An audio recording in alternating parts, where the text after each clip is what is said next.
project management crashing or expediting individual steps in a project. And let's just go through sort of a quick example of how that might look. So here we've got a project already laid out. We got the task identified, tasks A through G. We got a normal time, so how long will each one of those tasks take under normal conditions with a normal cost. And then we have a crash time, and you see the crash time, basically each task can be reduced by 1 week. So for instance, activity B, instead of taking a normal of 4 weeks, we can get it down to 3 weeks. But then we have a crash cost. So there's there's an expedite fee that in order to go from 4 weeks to 3 weeks, instead of it costing $80 for that task, it's going to cost $120 for that task. And you can work your way down through the table. It tells you all the different tasks, the normal time for those tasks, the normal cost for those tasks, and then a crash time, and then a crash cost. And we have to keep in mind that not every activity will always be able to be crashed. I mean, sometimes even with additional money, with additional resources, you can't speed up a process. Maybe things like baking or cure time cannot be sped up even if you spend more money on it. So in this example, every activity does have a crash time and a crash cost, but we may find some situations where there is no crash time or crash cost. And then we have immediate predecessor. Again, this tells us which task has to happen before an individual task, and so that'll help us figure out our network diagram. All this says is that activity A, nothing comes before activity A. But if we look at activities B, C, and D, activity A comes before them. So that tells us we have to complete activity A before we can start activities B or C or D. And we want to construct a network diagram. So really for the network diagram, all we need is the activities and the times in this last column, immediate predecessor. And with that, we can get a network diagram. We want to indicate the critical path and project duration using normal time. So again, all we need is the activity, the normal time, the predecessor to give us our network diagram, and we would have figured out our critical path, which is that. And then here comes the crashing part. If indirect costs are $400, so what we have here is a normal cost, which we think of like a direct cost for each activity, but now we've got an indirect cost, like an overhead cost.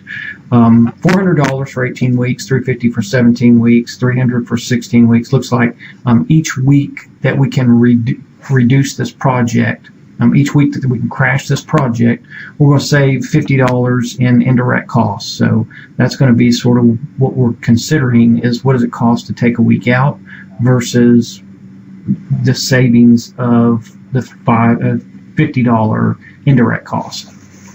So it works our way down, 300, 250, 200, 150 for 13 weeks. And we want to compute the lowest total cost duration. So basically what we want to see is when should we stop crashing. So the first thing we need to do is create our network diagram. And so we use the table of our precedence relationships to create a network diagram. And maybe some of you are better at this than I am, but it seems like it always takes me 2 times to create a network diagram. The first time I draw it with a pencil and paper, it's usually correct, but all the lines are stretched way out of proportion and everything. I have crossing lines, so don't feel bad if the first time you try to draw a network diagram, your lines end up all kind of crazy and you're making curved lines and crossing things over. I use an activity on arrow, which means when I'm looking at an activity or a task, I associate that with the arrow, not with the node or the circle.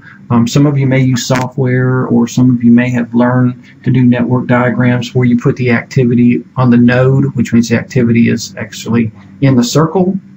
That's perfectly fine. You get the same answer. Everything works exactly the same. It just looks a little bit different. I like to put it on an arrow because I like to sort of imagine myself, walking along this arrow, and that's the length of time for that task. So we make our network diagram. We identify the task, and that's on each arrow is the task. I have the time, the normal time for each of those tasks here. So we see that this is not a real complicated network diagram. There's only three paths. There's an A, B, E, G path, an A, C, G path, and an A, D, F, G path. So three paths. I add up the times along those three paths, and I find that ABEG was 18 weeks, ACG is 15 weeks, ADFG is 17 weeks, and that tells me that my project duration is 18 weeks, because all we care about on the project is when did it start and when is it completely finished, not when one of the tasks is finished, or not when part of the project is finished, but once the entire project is finished. So the way we have it laid out currently, the entire project is finished after 18 weeks. We're not going to do any slack calculations here, but we ought to recognize that there's some slack in some of these other non-critical paths. Some of the times could slip, and it might not affect our overall finish. But all we're really looking for here is what's the overall project duration. It's 18 weeks. So now we got to take a look at cost, and we got to take a look at duration for different costs. So I make a little table just to try to keep up with what all's happening here. And the first thing I look at is the crashing activity. So let's start with just our network diagram, no crashing activities involved. And what I find when I look at it sort of in a normal state is we identified that our critical path was 18 weeks, so that's the duration of the project. The direct cost is $500, and you would get that by adding up all the normal costs for each activity. The indirect cost is $400 because we said it was $400 for an 18-week project, and if I add those two together, I get $900. So now I need to start thinking about what am I going to crash? And I want to look at my network diagram, and I want to think in terms of what is the cheapest activity to crash that's on the critical path. And so it's important to keep up with both of those. I don't want to crash activities that are not on the critical path, because if I crash an activity that's not on the critical path, it's not going to reduce my project duration time. My 18 won't go down if I pick a task that's not on that 18-week path. And I don't want to just look in my 18-week path and pick, just sort of randomly pick a task. I want to pick the task that has the cheapest crashing potential. And so in this example, it's activity A. I can crash activity A from 2 weeks down to 1 week. And when I do that, that'll take my project duration from 18 down to 17 weeks. But there's basically a $20 expedite fee. We go from $50 normal cost to $70 cost. So I add 20 to my direct cost, but my indirect cost just dropped by $50 because I went from 18 weeks to 17 weeks. And so I add my direct and indirect together, and I end up with $870. So this was a good move. I netted out. I saved myself $30 by doing that. And now I need to take the next step. I need to see, can I go from 17 weeks down to 16 weeks? And same way, I want to look on my critical path. Keep in mind that when I crash an activity, I may have a new critical path. Because my old critical path, one of the tasks just dropped down by a week or 2 weeks or however much you crashed it. You may have to go back through and recalculate your path time because you may find you have a new critical path. In this example, I still have the same critical path. I went from 18 weeks down to 17 weeks, and that's still the critical path. So I look for the next cheapest thing that I can crash on that A, B, E, G path. Keeping in mind also that I've already crashed activity A, so I can't crash it again. In this example, each activity can only be crashed by 1 week. So I look at the next cheapest thing, and I find activity E could be crashed, and if I crashed it by a week, I'd go from 17 down to 16. But again, there's an expedite fee to do that. The direct cost goes from $100 to $130. So it's like I have a $30 expedite fee. So instead of $520, I add 30 to that, I got $550. But my indirect cost dropped by $50 again. So now I have an $850 total cost. Still a good move. I went from $870 to $850, so I netted myself $20. Now see, is there another task that I can drop? And I look through my critical path and I look for what items are still available or what tasks are still available, and I find task G. I can take that from 5 weeks down to 4 weeks, And when I take that from 5 weeks down to 4 weeks, then I'm down to a 15-week project duration. My direct cost, again, is going to go up, though. It was $100 for 5-week normal time for Task G. It's $150 to crash that 1 week out, so I add $50. And kind of see what's going to happen here, I think. I added $50 to my direct costs, but I reduced my indirect by $50, and so I really didn't net any difference.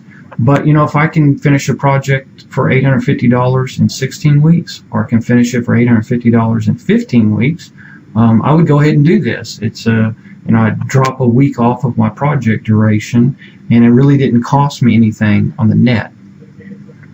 Now when I'm looking to take another week out of the project, I find that I actually have 2 critical paths now. I'm down to 15 weeks, but path A, B, E, G is 15 weeks, and also path A, D, F, G is set in at 15 weeks. So in order to crash and make my total project duration drop, I'm going to have to crash an activity off of both of those paths.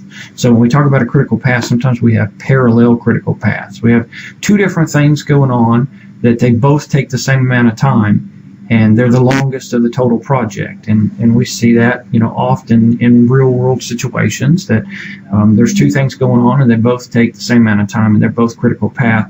If I don't reduce the time for both of them, then the end project doesn't finish any earlier. In other words, finishing one task early and the other one late doesn't make the project finish late.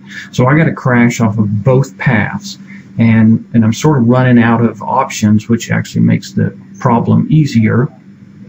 On that A, B, E, G path, there's really only one thing left to crash, and that's activity B. I can take a week out of that, and that'll take a week out of that path. And then I need to look which activity can I crash, or should I crash, on the ADFG path. And I see that the cheapest thing that I can crash is activity D. So I'm going to crash activity B and D.